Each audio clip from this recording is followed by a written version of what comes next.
As I said, the shared economy is a focal subject which we've really noticed, and in our studies we noticed in particular that when we're looking at customers, and here I'm speaking of the German customers, that is something which we haven't really done yet, at least not to a very large extent. And that brings me to the first chart.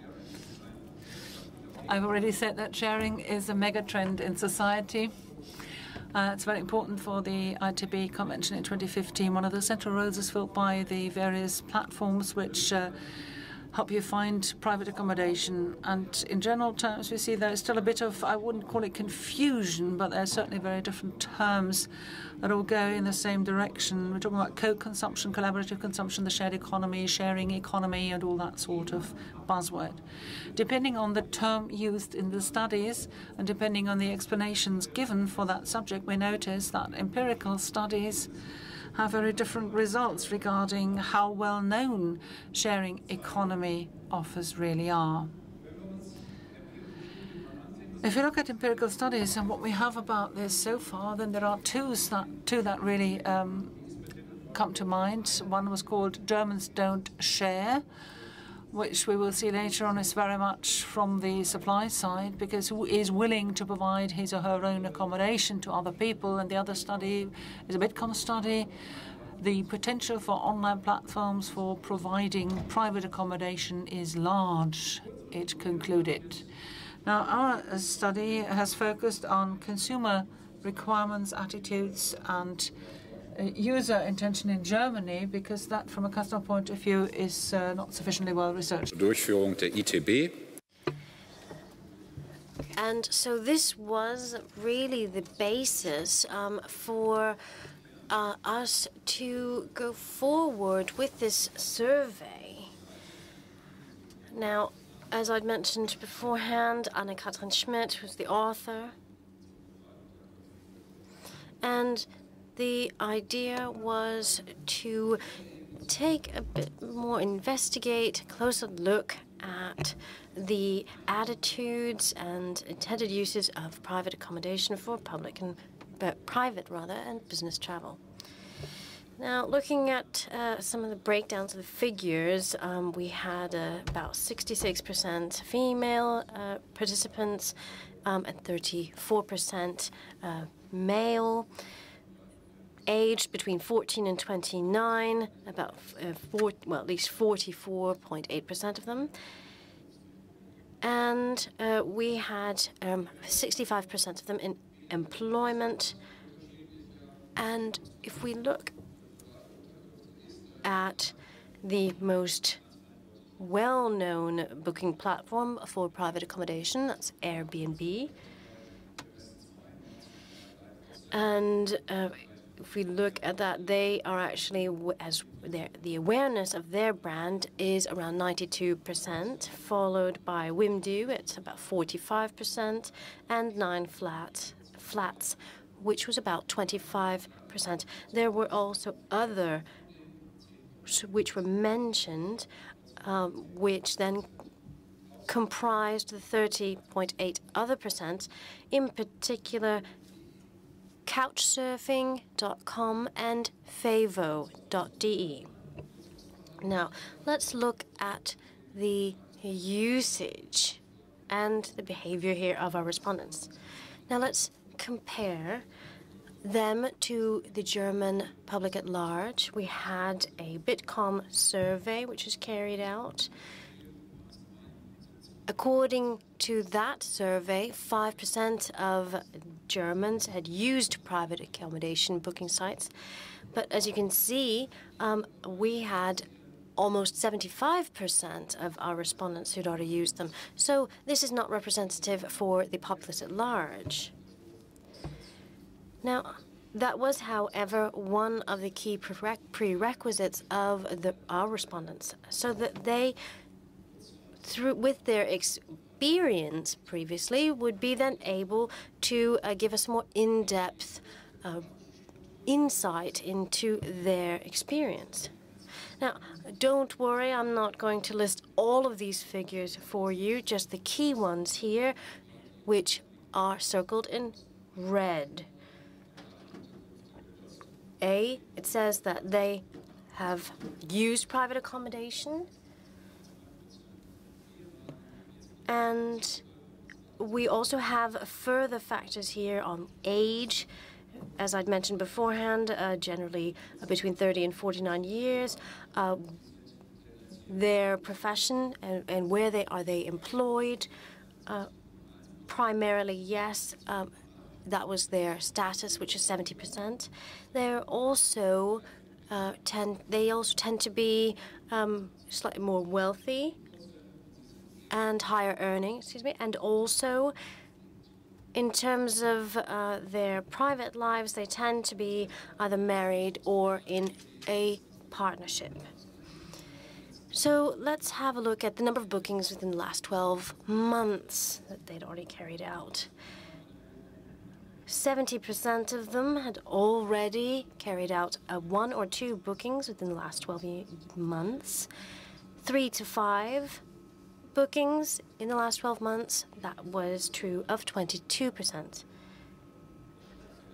There were a few cases of people who had made more than 20 bookings in that period, but those are really what was reserved for the most enthusiastic of them. Now, looking at the private travel portion, private accommodation was predominantly used for this. Used in this regard, we'd see, again, more so than, say, business. There were, however, 8% of them who used it for both private and business travel.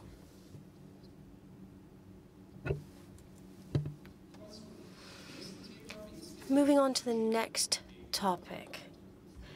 What are the respondents' attitudes towards private accommodation? You can see the figures here. This black bar going to the right indicates approval, and towards the left, the gray bar is disapproval. For example, the first point, 90% of respondents said, yes, this is an ideal way of being able to save money when traveling. Or the second line, the price-performance ratio of private accommodation is considerably better. Or quality as well. How comfortable do I feel here? Well, 74.3% say that private homes are more pleasant to be in than hotel rooms. And the question of whether the range of accommodation on offer is better as opposed to the alternatives that I might receive from a hotel, are just under 70%. Now, I'd say also in terms of satisfaction, below that we can actually say that, but beyond that line, rather, we say that we could actually work on satisfaction levels. For example, when we talk about the frequency with which you use such offers and enjoy them, also concerns that they might have had. And that number becomes even greater when the statement is added that I would never want to do without the services provided by a hotel. That's almost 75% again. Now, here's a clear statement. I believe that this is only a temporary fad, and quite convincingly, nearly 90% said that they believe that this is a temporary fad. Now, moving on to the levels of confidence that the respondents had in the processes, payment and booking, local security, and also in their hosts. 80.9% said that they did have confidence in the hosts in question, and 84.1% said they had confidence in the local security. Nearly 86 said they had confidence in the payment process, and another 88.5% had confidence in the booking process. what plays a role here, of course, as we know from other surveys, and they are assessments that are provided by other guests, the reviews by previous guests. You know this from various websites itself, for example, TripAdvisor. And this has a decisive role to play as to whether people book. The very high significance that it played was for 54% of respondents, high significance for 40%. Then we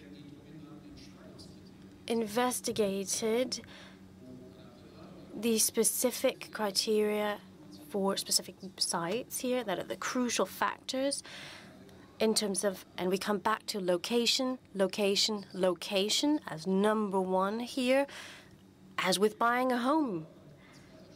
The second most important factor was cleanliness and hygiene, and followed by a close third, the price-performance ratio.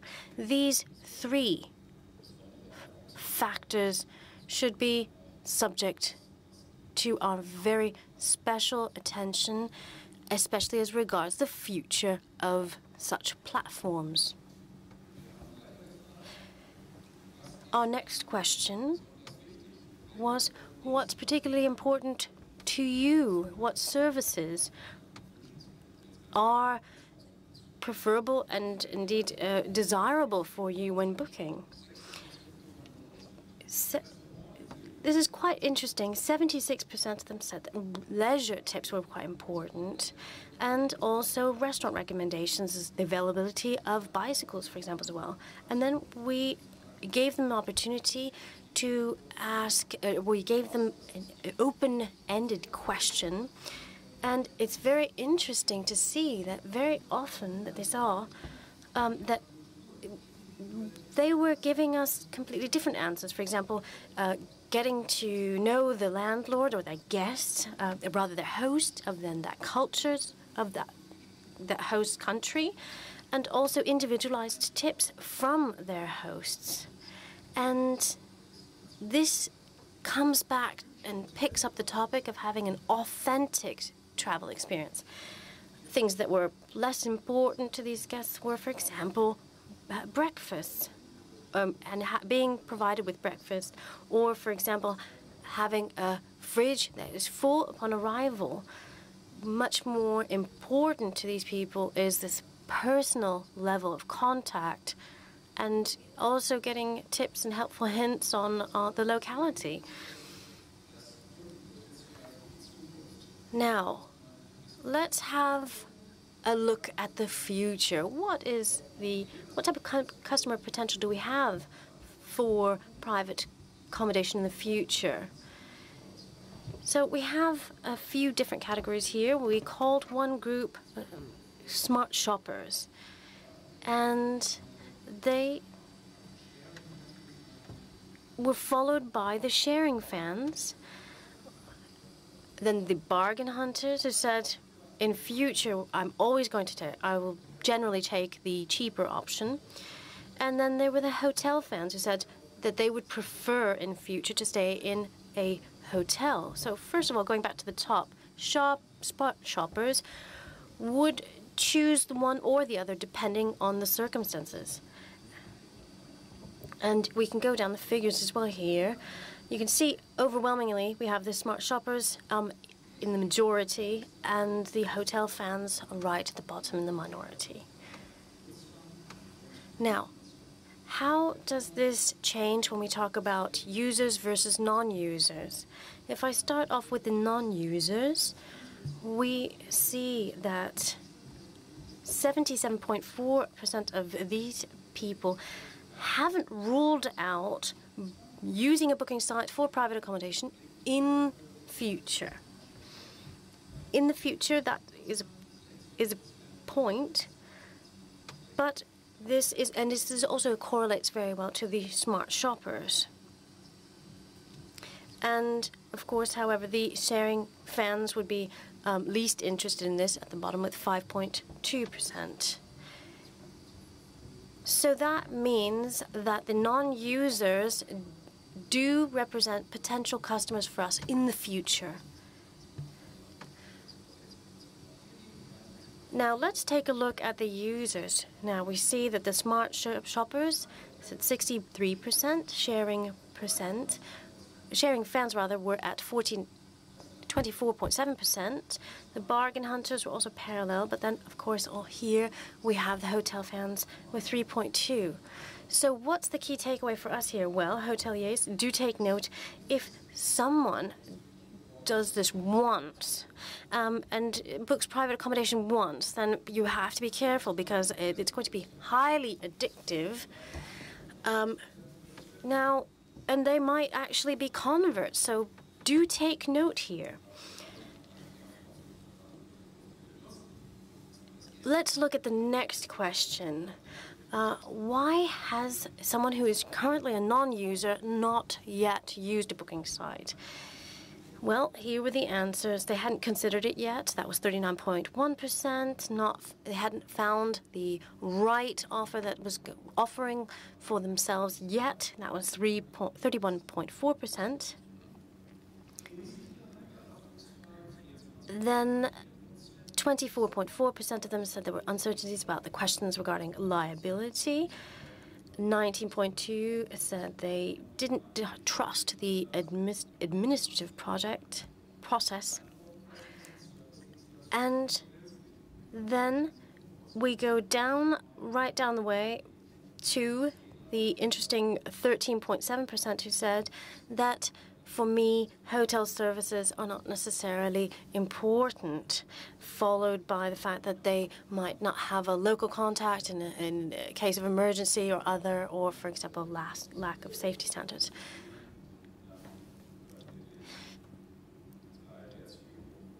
So if you focus on these causes for concern, then you might be able to extend your share of the market by these non-users.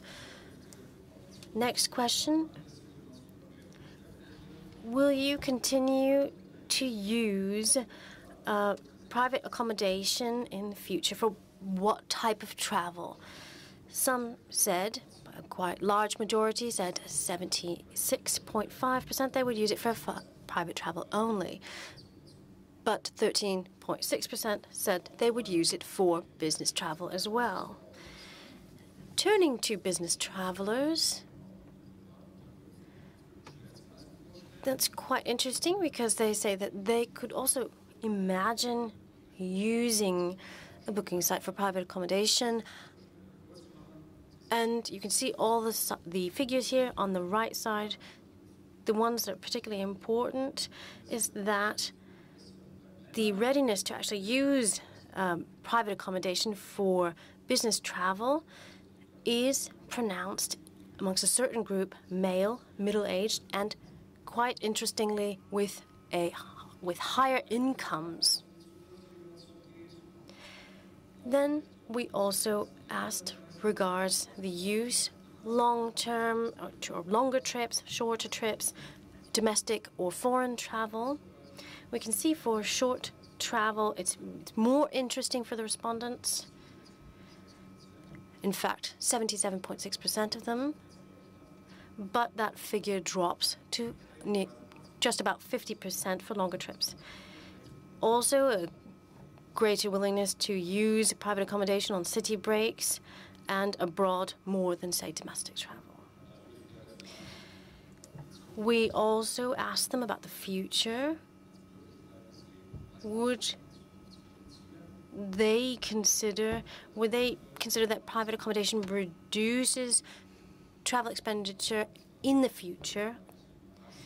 Nearly 50% of them said, yes, I would save on my expenditure on travel in the future. And then we thought, well, this would be interesting to see what the case is amongst those with higher incomes. On average. But even they also would like to save more in future. And we decided to focus also on those hotel fans, that category. We wanted to know what they felt was a concern as regards the potential of using private accommodation. Now, there's 60% of them say, quite simply, the services that are provided by hotels are important to me. 49.4% of them said that there were low standards of hygiene in private accommodation. So, for example, this might also be interesting for someone who might want to establish hygiene standards for private accommodation. And you can see here also questions of liability or the lack of privacy. And you can see that these are the advantages, the typical advantages that hotels have over private accommodation. The next question is interesting as regards to your offerings. Who would offer up their own home for travelers? And what's interesting here is the greater a respondent used private accommodation, the greater his readiness was to rent out his own home, be it a flat or apartment or their own house. Now you can see here also that in the figures quite clearly that the frequent users, 6 or more times, was about 61.5%, but occasional users, there you have the switch, and the respondents who responded positively was about 38.5%. So important here is that the more that people offer up their homes as hosts, then the more also that you will have these offerings, and there is a correlation between the two. So this is perhaps an interesting and also encouraging development for the sharing economy. Ladies and gentlemen, I am at the conclusion of my survey here, and in fact I've already gone over time about 2 or 3 minutes.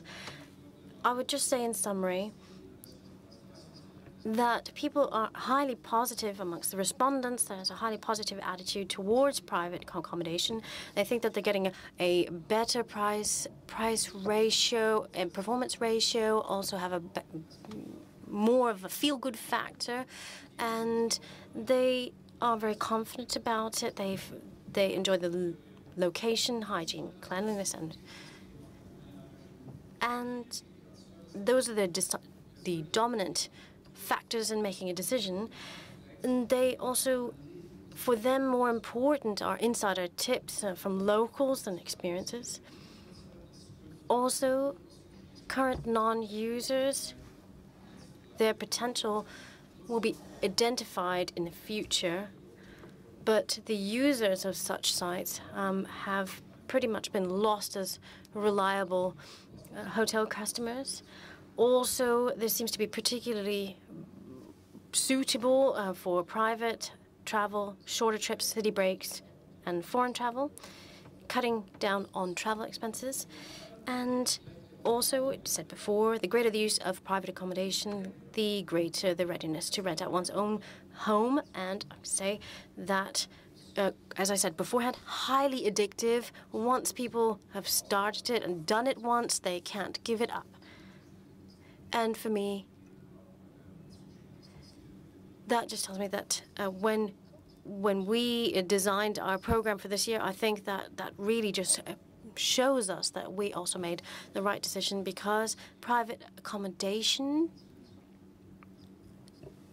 really brings up a number of open questions that we can then address together today and also in the future.